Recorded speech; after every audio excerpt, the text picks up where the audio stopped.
Okay, so in this video, we're going to go over how to do some very simple SQL. If you struggle with the other option or the next video after that, I would encourage you to come back and just focus on doing this video and doing this assignment. If you do the assignment that we're about to do right now and turn it in, you will get full credit. Um, this video is primarily for people with little to no SQL experience, so I recommend if you're one of those people to focus on this example. If you do have experience in SQL, then I'd recommend that you just skip this video and you do option 2, which will be the next video, and you do that option. However, if you do spin your wheels too much on option 2, then please come back and just do this one and turn that in. Don't spend too much time on it. But let's go. So instead of just diving straight into querying the data, I thought it'd be better this time to actually start out with some kind of hypothesis that we want to try to solve, or we want to create like just a little framework to go after. So my thought is I'm going to say supplier. I don't know which supplier yet, so I'm just going to leave that as a placeholder. Supplies the most diverse supplies the most diversity in part types, diversity and part types potentially out of all the suppliers, out of all the suppliers, potentially giving it greater negotiating power, greater or just greater power when negotiating deals. Their suppliers. Okay, so the hypothesis we're trying to figure out here is we are assuming that there's one supplier that supplies more diverse or supplies a greater amount of part categories than any of the other suppliers, which could potentially mean that when working with that supplier, it will have more power because usually with more part types, that means it's integrated into more of the different products. So therefore, if they choose not to work with us anymore, all of a sudden we wouldn't be able to produce different products because we are dependent on those part types because they supply us with such diverse part types that could be problematic for us. So that's the hypothesis, or that's going to frame what the data analysis is going to look like. Now I want to get my data. So essentially, what I'll want is I'm going to want some data that probably where I'll have like a column. I'll have like a supplier, or I'll have like a supplier 1, supplier 2, and the supplier 3. Then I'll have like part type 1, part type 2, part type 3, so on, and then maybe I'll put like a percentage of however many part types they have. So ultimately, I want to come back and I want to try to make a table like this. So this, as you can see, this table is pivoted. What I will have to start out with before I can get to this table, though, is I'm going to need some kind of table, or let me pull this in Excel. Let me open up Excel. And it's important to really establish what type of data you're looking for before you actually go out and get it, so that when you do go out and get your data, you can be as focused as possible. But if I just copy this in here, that transfers not to, okay. Well, so I'll want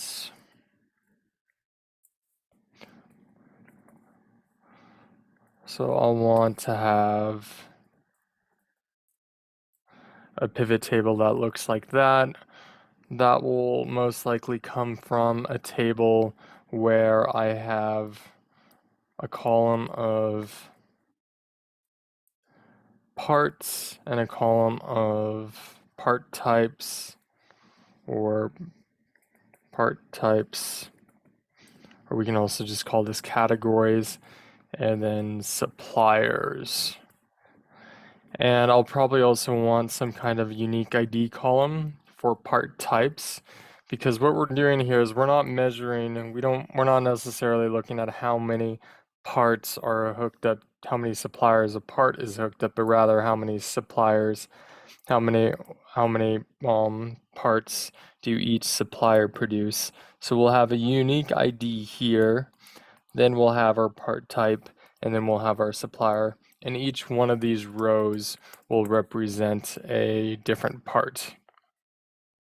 So ultimately, we want to come out with a table that looks like this.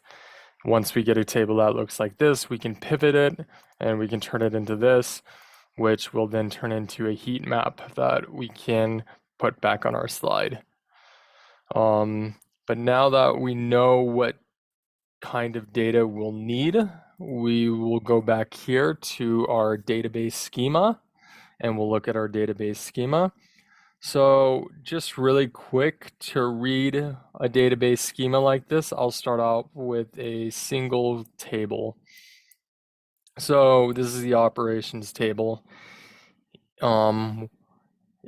Each operation has an ID.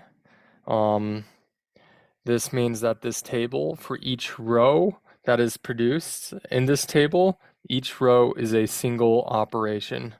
Primary keys means that it is the key that you want to use to identify or connect onto. Foreign keys means that it pulls from other tables. So we see plant ID, for instance, that will relate to the plant table, or we see product ID that relates to the product table. This really demonstrates the power of relational databases, because by splitting up all this data into separate different tables, I don't have to store everything in a single table, but rather I can have different tables reference different things. For instance, we have a product in this product table. Every single one of these rows is a product, is a unique product.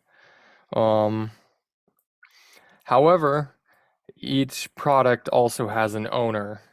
Now, now that owner might be Faraday, or it may be another organization. Either way, you can see that it has a one-to-one relationship with organizations. When a table has a one-to-one relationship, that means for each product, there is only one product owner. However, if you look at here, we can see products to operations. There could necessarily be many different. There can be many different products per operation. So, for instance, for every one product, there is only one owner, but for every operation, there can be multiple or different products, or like a an operation can have different products that go with it. If you look at this table, for instance, this is a pairing table between the products and the parts. Now, Every product has multiple parts. However, a part does not belong to just a single product. It can belong to multiple products. So um, both products can belong to multiple parts and parts can belong to multiple products, we see here that we have this table that allows for that to happen. And so if we want to figure out what parts a product has, we will then need to connect to this table here. And this table will then give us the list of all the product parts that this product has, and then we can connect here. And likewise, if we want to see a list of all the different products that a part is used in, we'd connect to this table and match onto these two IDs, and then we can connect to this table. So that's a brief overview of database schemas. In the next video, I'm going to be going into more depth with them. But let's look at here. So going back to what we want to do, we want to figure out our parts and suppliers. We want to figure out the number of parts that a supplier, or the types of parts, how diverse a supplier's the parts that they're supplying us are. So our suppliers would be here in the org table or the organizations table.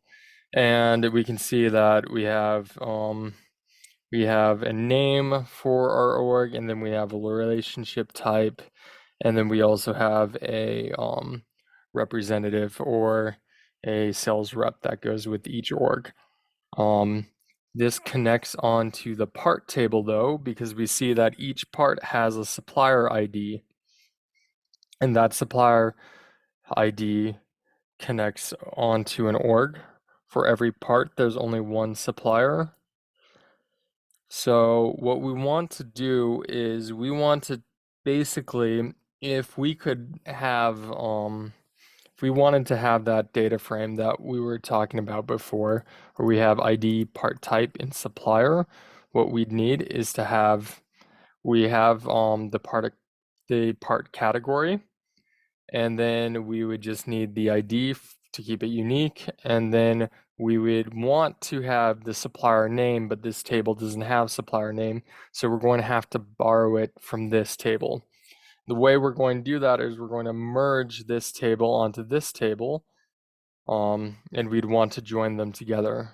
So really quickly, let me get a brief overview of the different kinds of joins you can do in SQL. We'll just be focusing on, we'll focus on the left join, the inner join, and then the full outer join, and we won't worry about these other joins. So just this three. So if you look at what happens with a left join, we have our table A and then our table B. So everything on table A is going to be represented. So say like a table A is 10 columns and table B is 20 columns. We are only going to get a table, and I'm oversimplifying this. There are cases where you will get more columns, but for the sake of simplicity, what table A is going to do is it is going to keep that 10 column table. Then it's going to look up on table B for any matching rows with table A, and it's going to pull the 10 rows that match on table B and attach them onto table A. So that's how we take a column from table B and then merge it to table A, but we're only keeping these 10 columns.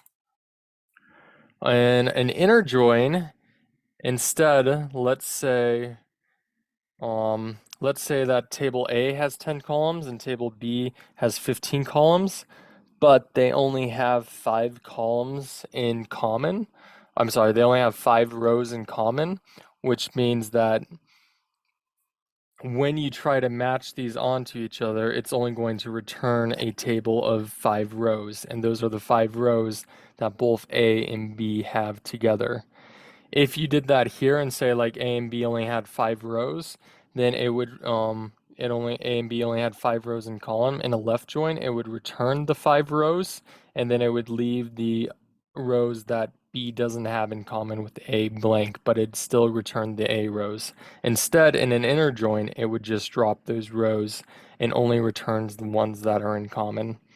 But finally, for an outer join, what an outer join just does is it'll try to match up. So if this one had those 5 rows in common, so it would match up those 5 rows, but it also keep all the other 5 rows of table A.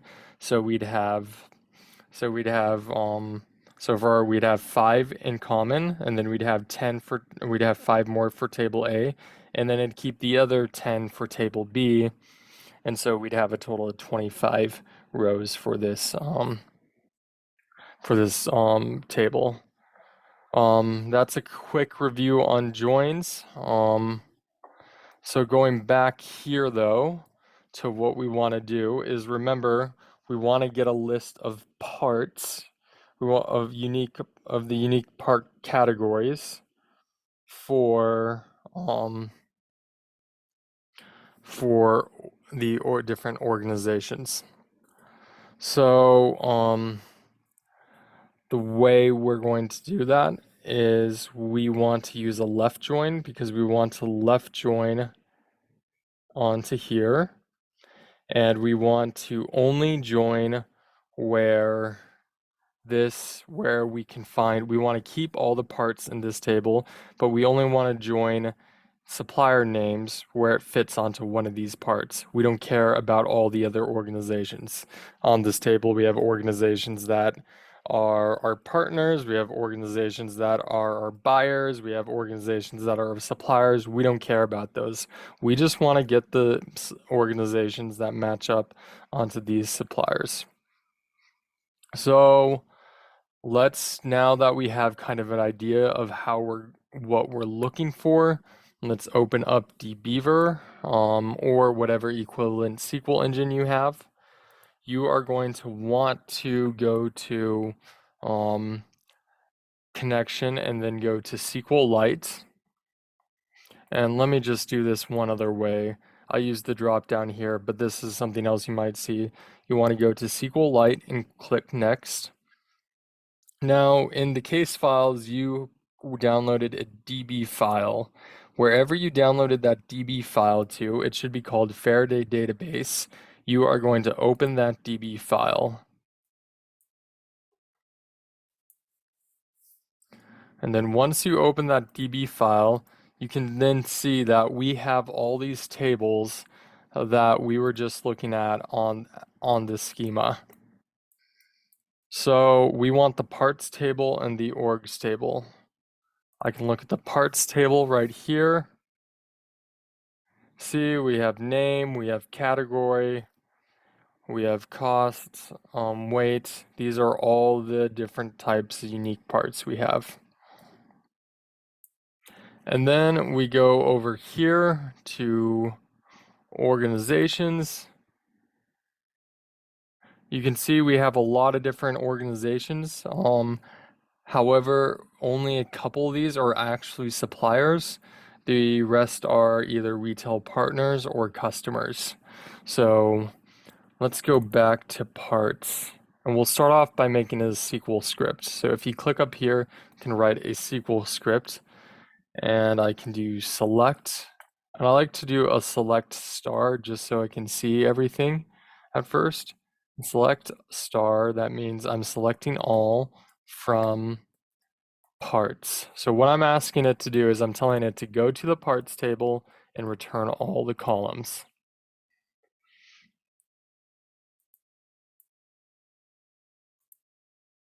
Let's see what happened.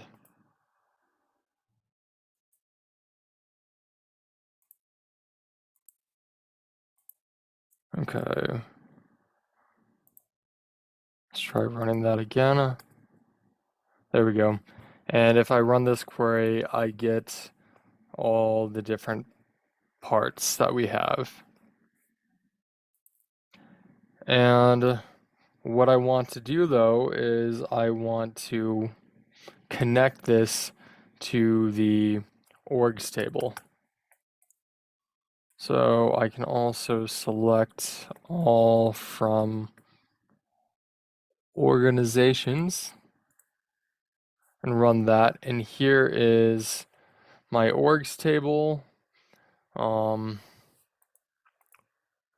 So I want to match this ID onto onto this supplier ID. So to do that, I'm going to use a left join, and I want to join onto organizations, and I'm going to give this an alias P.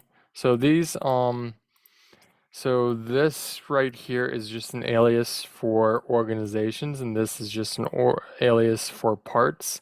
So when we want to select things from this table in the future or call columns, instead of having to write out parts, I can just write out P. And we'll see why we'd want to do that over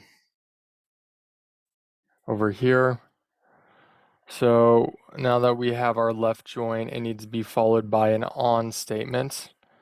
And this is telling us what we're joining on, and we're joining on suppliers ID from the parts table to ID from organizations table.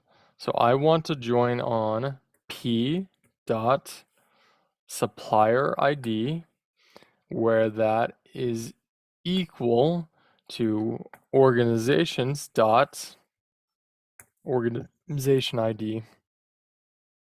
Now, at first you might think you can run this. Actually, that worked just fine. Sometimes, depending on what SQL engine you're using, you'll have to specify columns because you see ID here and ID here are both the same. But yeah, now you see that we joined these two tables together. And let me show you how many rows this query had before we did our join. You'll notice that it has 147 rows. So if I go back here and do the join again, you can see that it stays at 147 rows, and that's because we did a left join. Okay, so now I just want a couple of columns. I want to keep our part ID column just for counting's sake. Then I would want to keep our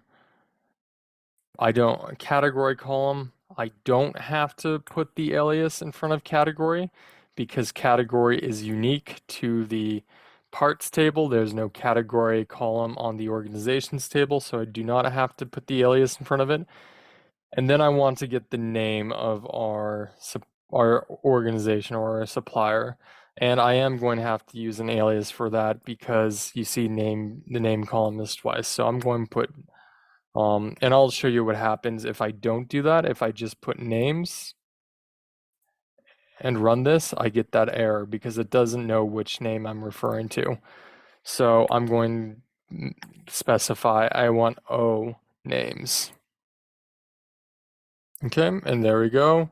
And then I can also do as to rename these columns if I want. So I can say part ID and then as part category. And then finally part supplier name. And actually, since we're putting this in Excel, I'm going to change these to quotes. That way we don't have to worry about fixing that in the data later.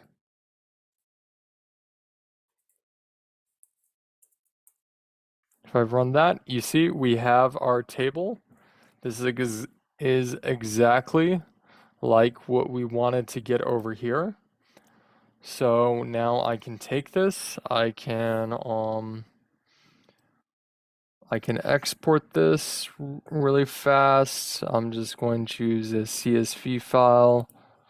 So that's how, so I can go ahead and export this. Make sure when you're exporting files like this, you keep in mind what the fetch size is. this case, it is only going to return 1000 rows. That's plenty for our database because it's a very small database that we're dealing with. However, if you are working with a large database, keep that in mind when exporting CSV files. And then I will export that document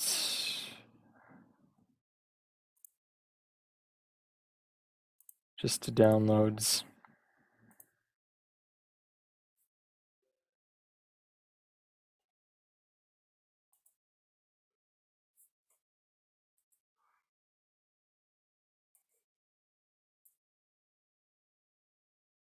Okay.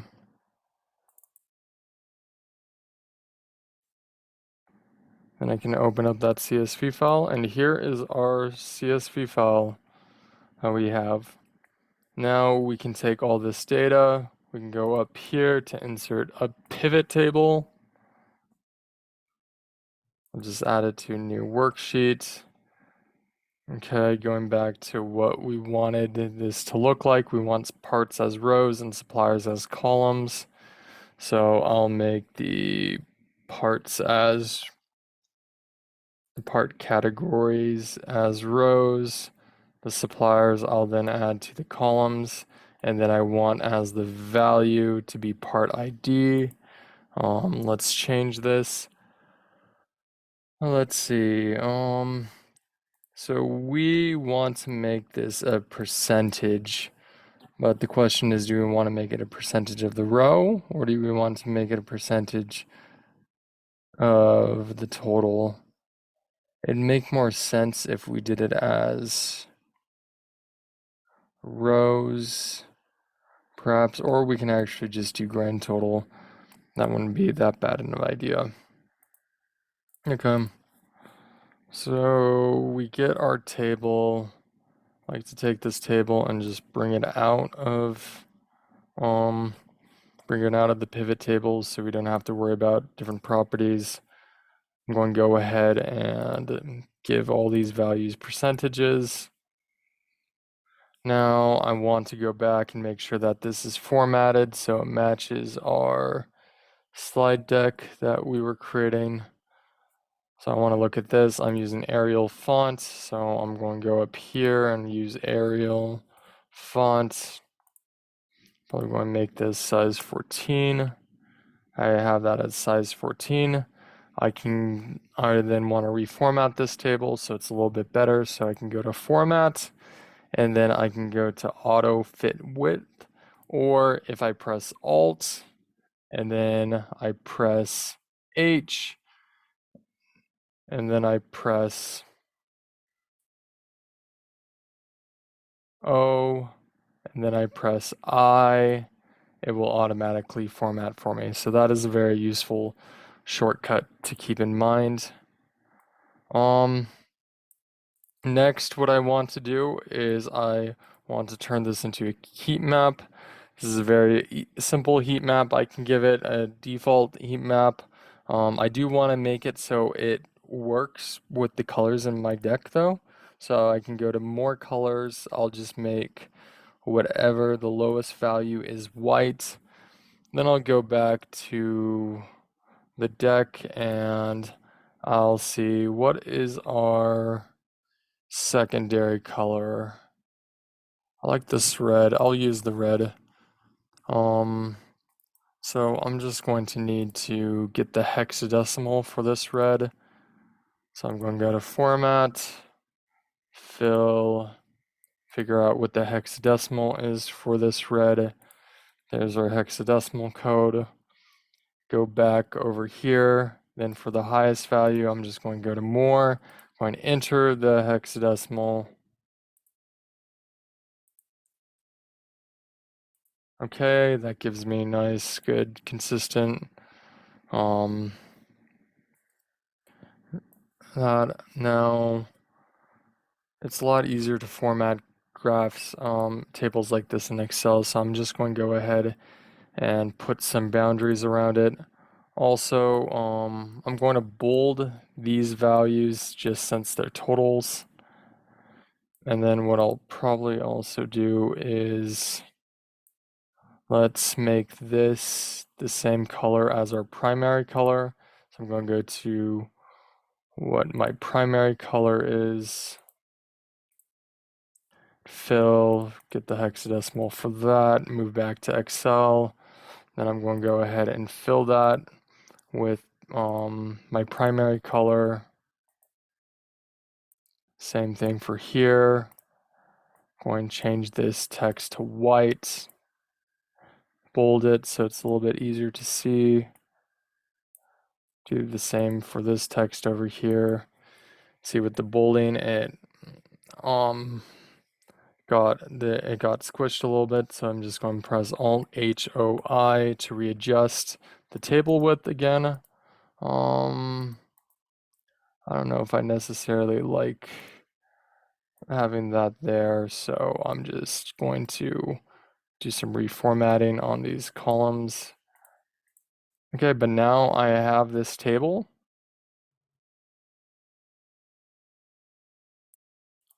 Maybe it might be a good idea. Oh, I'm going to leave that bold. That's fine. So now I can take this table back to PowerPoint. Going to delete that. Merge this over.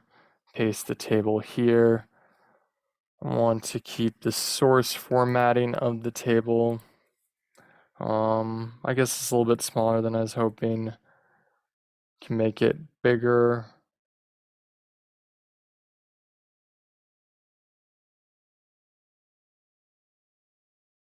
Play around with that. That's a good size. Okay, so now that we have our analysis here, I can see that Avent Inc.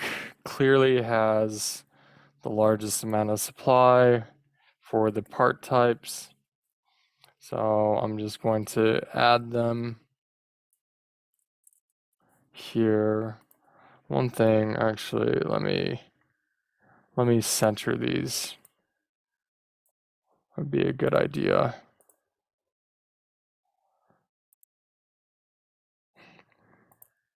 Okay, so Avnet Inc. supplies the most diversity in part types out of all the suppliers, potentially giving it greater power when negotiating deals. I'm not going to put, since this is just the since this is just option one, I'm not going to put too much for the key takeaways, perhaps. Just saying that Avent Inc. Avent supplies materials, microchips, screens, and speakers, which covers a wide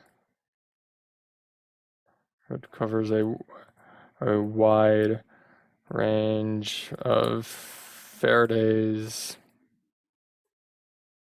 products. I don't know what's another insight I can take from this.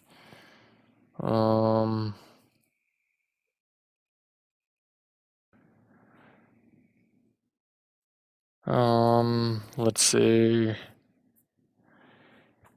if, okay.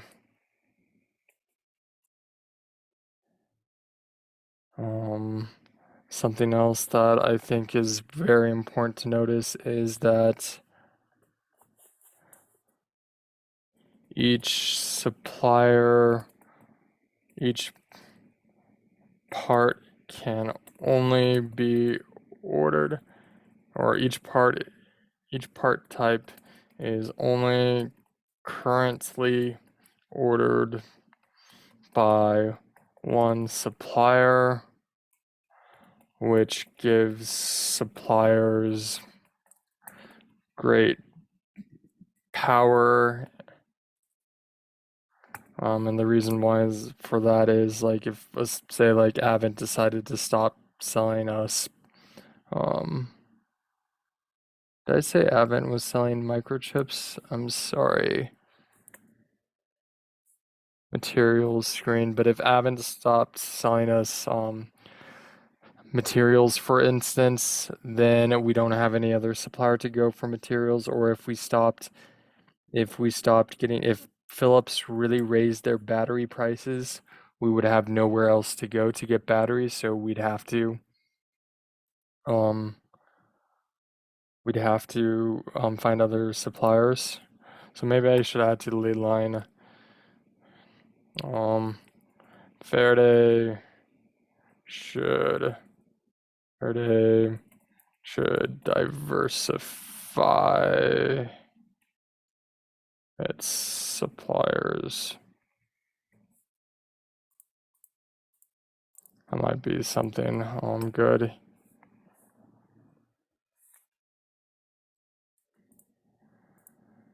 Um losing any one of these suppliers would cripple Faraday's